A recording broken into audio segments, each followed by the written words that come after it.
Hi అండి. Welcome to Srikala channel.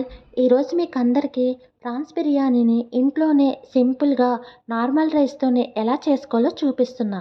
ముందుగా అర కేజీ రొయ్యలు తీసుకొని శుభ్రంగా వాష్ చేసి వాటిని ఉడకబెట్టుకోవాలి. ఉడకబెట్టుకునేటప్పుడు ఒక స్పూన్ సాల్టు, ఒక స్పూన్ పసుపు యాడ్ చేసుకోవాలి.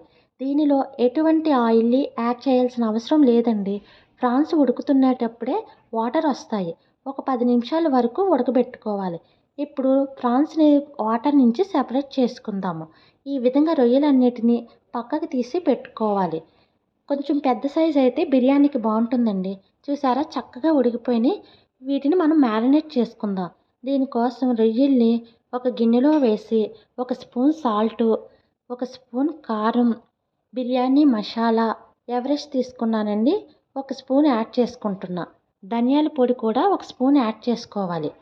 దీనిలో మనం సన్నగా కట్ చేసిన పుదీనా కొత్తిమీర కూడా యాడ్ చేసుకుందాం. 2 పచ్చిమిర్చిని మధ్యలో కట్ చేసి వాటిని కూడా వేసుకోవాలి. అల్లం వెల్లుల్లి పేస్ట్ ఒక స్పూన్ యాడ్ చేస్తున్నానండి. పెరుగుని 2 స్పూన్లు తీసుకున్నా. ఇవి మసాలాలన్నీ బాగా కలిపి రొయ్యలకు పట్టేటట్టు కలుపుకోవాలి. ఒక అరగంట సేపు పక్కన పెట్టుకుందాం. ఇప్పుడు మనం బిర్యానీకి కావాల్సిన బాండీని స్టవ్ మీద పెట్టుకొని 2 స్పూన్లు గీ, 2 స్పూన్లు ఆయిల్ యాడ్ చేసుకోవాలి. ఆయిల్ హీట్ అయిన తర్వాత బిర్యానీ మసాలాని అందులో వేసుకోవాలి. నేను బిర్యానీ మసాలాకి చెక్క, లవంగ, యాలక్కాయలు, బిర్యానీ ఆకు, షాజీరా, జాపత్రి, అనాస పువ్వు తీసుకున్నానండి. ఈ బిర్యానీ మసాలాని ఆయిల్లో వేసి కొంచెం సేపు ఫ్రై చేసుకుందాము. ఇవి ఫ్రై అయిన తర్వాత ఒక ఉల్లిపాయని సన్నగా కట్ చేసి వాటిని కూడా వేసుకోవాలి. ఉల్లిపాయలు కొంచెం ఫ్రై అయిన తర్వాత పచ్చిమిర్చిని 3 తీసుకొని అందులో వేసాను. దీనిలో కొంచెం సాల్ట్ కూడా యాడ్ చేసుకోవాలి. అల్లం వెల్లుల్లి పేస్ట్ని ఒక స్పూన్ తీసుకున్నాను. అది కూడా వేసి పుదీనా కొత్తిమీరని సన్నగా కట్ చేసి వాటిలో వేసుకోవాలి. ఇప్పుడు పచ్చివాసన పోయేంత వరకు కలుపుకుంటూ ఉండాలి. మ్యారినేట్ చేసిన ప్రాన్స్ ఉన్నాయి కదండి, వాటిని కూడా దీనిలో వేసి బాగా కలుపుకోవాలి. మసాలాలన్నీ బాగా కలిసేటట్టు కలుపుకుంటూ ఉండాలి. ఒక 10 నిమిషాల వరకు ఇలా కలిపిన తర్వాత మనం మసాలా కలిపిన బౌల్ ఉంది కదా, ఆ బౌల్లో కొంచెం వాటర్ వేసి దాన్ని పక్కన పెట్టుకుందాము. ఈ విధంగా వాటర్ పోసి బౌల్లో ఉంచుకోవాలండి. దీనిలో మనం కసూరి మేతిని కూడా యాడ్ చేయాలి. కసూరి మేతి బిర్యానీకి చాలా టేస్ట్ని ఇస్తుంది. నేను అరకిలో రైస్ తీసుకుంటున్నాను. ఈ రైస్ని అరగంట ముందే నానబెట్టుకొని ఉంచుకున్నాను. ఈ రైస్ అంతా బాగా కలుపుకోవాలి. మసాలాలన్నీ రైస్కి బాగా పట్టేటట్టు కలుపుకోవాలి. మనం ఏ మెజర్మెంట్తో రైస్ తీసుకున్నామో అదే మెజర్మెంట్తో వాటర్ని కూడా తీసుకోవాలి. నేను 2 పావుసేర్లు బియ్యాన్ని తీసుకున్నానండి.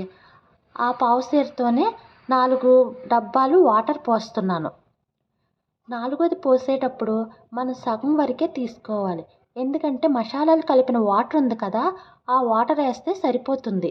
కరెక్ట్గా మెజర్మెంట్ సరిపోతుంది. చూసారా, ఈ విధంగా యాడ్ చేసుకొని బాగా కలుపుకోవాలి. ఈ మసాలా వాటర్ కూడా వేసి మొత్తం అంతా కలిసేటట్టు కలుపుకోవాలి. ఇప్పుడు మనం సాల్ట్ అడ్జస్ట్మెంట్ చూసుకోవాలండి. కొంచెం తగ్గింది, నేను సాల్ట్ కొంచెం వేసుకున్నా. ఇప్పుడు హై ఫ్లేమ్లో బాగా ఉడకబెట్టి దానిలో లో ఫ్లేమ్లోకి మార్చి మూత పెట్టుకొని ఒక 15 నిమిషాల వరకు ఉడకబెట్టాలి. మూత పెట్టేసాము. దీన్ని 15 నిమిషాల వరకు సిమ్లో పెట్టుకోవాలి. చూసారా చక్కగా ఉడికిపోయింది. ఇప్పుడు 2 గుడ్డుల్ని ఉడకబెట్టి దాంట్లో పెట్టుకోవాలి. ఈ ఎగ్స్ కూడా మనకి బిర్యానీకి మంచి టేస్ట్ని ఇస్తుందండి. పిల్లలు కూడా చక్కగా తింటారు. ఇలా 10 నిమిషాల తర్వాత బిర్యానీ ఉడికిపోయింది. చూసారా చక్కగా ఉంది. రైస్ కూడా పొడి పొడిగా వచ్చిందండి. ఎగ్స్ చక్కగా ఉడికినాయి. మనం బిర్యానీకి సైడ్ డిషెస్ ఏమి అవసరం లేదు. ప్రాన్స్ బిర్యానీకి రైస్ కూడా పొడి పొడిగా వచ్చిందండి. బాస్మతి రైసే కాదు, నార్మల్ రైస్తో కూడా బిర్యానీ చాలా టేస్ట్గా ఉంటుంది. ఈ వంటలు చూసేటప్పుడు సబ్స్క్రైబ్ చేసుకోవడం మర్చిపోకండి. నా వీడియోని లైక్ చేయండి. మరికొన్ని వీడియోస్తో మీ ముందుకు వస్తాను. చూసారా ప్రాన్స్ కూడా చక్కగా ఉడికిపోయినాయి. నా వీడియో నచ్చిందా అనుకుంటున్నా. షేర్ చేయండి, థ్యాంక్ యూ.